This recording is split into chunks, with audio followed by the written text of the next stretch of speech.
Hey girls, it's Carol from ChristianGirlBoss.me, formerly Real Bodies in Christ, the go-to spot for Christian women to connect, grow in Christ, and socialize outside the church. This YouTube channel is all about everyday situations we go through and 3 practical tips or less on how to handle it better. So let me ask you, are you that girl that comments on everything? You have something to say about everything, from what people are wearing, what you think they shouldn't wear, if they're eating something you think they shouldn't eat because they told you they want the diet, right? You think their butt's too big or they're too skinny. I mean, you have something to say about their relationship, right? You talk about everything, right? And if you're not ready to own this one as being the gossip girl, I'm pretty sure you know somebody at work just like this, or somebody at the gym just like this, right? All right. Well, this YouTube video is going to show you 3 ways to resist the temptation of being a gossip girl, and maybe how to help somebody else stop being a gossip girl. So everybody talks about everybody, right? I mean, it's pretty standard wherever we are, at work, at the gym, socializing. But God wants us to love our neighbor. But in reality, we just can't be best friends with everybody, right? I mean, it's really impossible.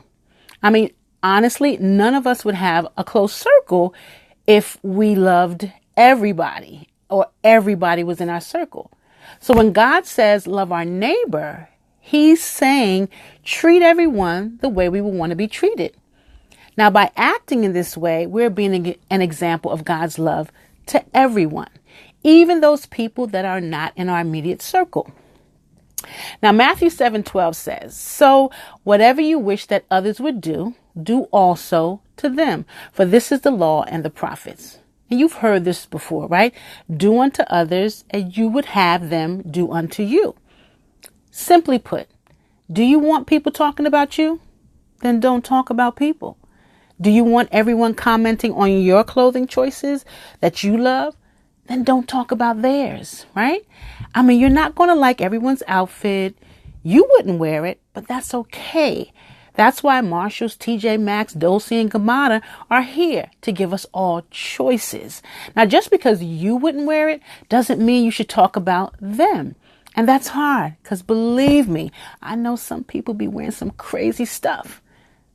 Forgive me, Father. But like Lauryn Hill says in The X Factor, tell me who I have to be to get some reciprocity, right? We have to reciprocate.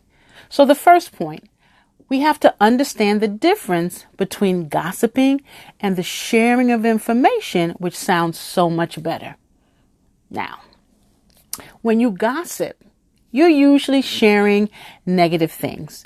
You're usually sharing someone's faults, right? Something that could possibly embarrass them, right?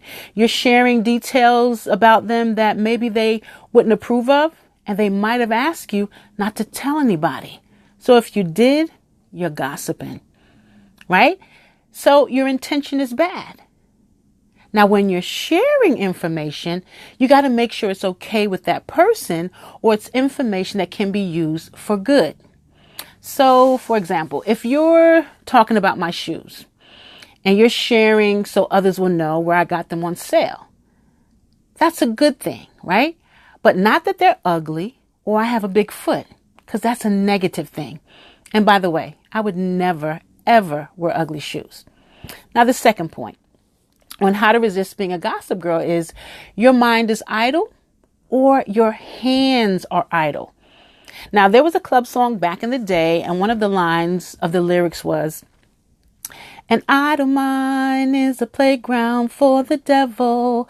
Do you want to get funky with me? Do you want to, Now, not sure if a Christian girl should be singing this song, but the lyrics are definitely applicable in this situation.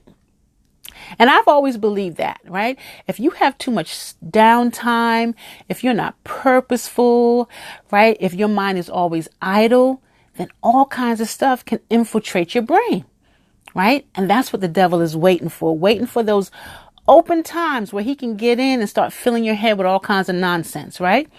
And the Bible also talks about idle hands are the devil's workshop. And God cautions us against allowing idleness to enter our lives. So if we do have a lot of downtime or idle time or whatever you want to call it, use it to read more. Use that time to pray more so that God is filling us up, not stuff that distracts us from our purpose and our growth. Now, the third thing is like going cold turkey. Just avoid folk that talk too much. Separate yourself. You know the people that run their mouth. And if it's you, then you sit alone until you get a handle on it. Or sit at the quiet table at work. Don't put yourself in situations that will likely result in that behavior, right? Don't tempt yourself by putting yourself in situations that are going to cause you to gossip. You got to distract yourself. Do some work. Be purposeful so you don't have time for that, to be talking about people. I mean, simply, we just have to shut our mouths, right? Decide what you want to be known for or known as. So Proverbs 16:28 says, a dishonest man spreads strife and a whisperer separates close friends.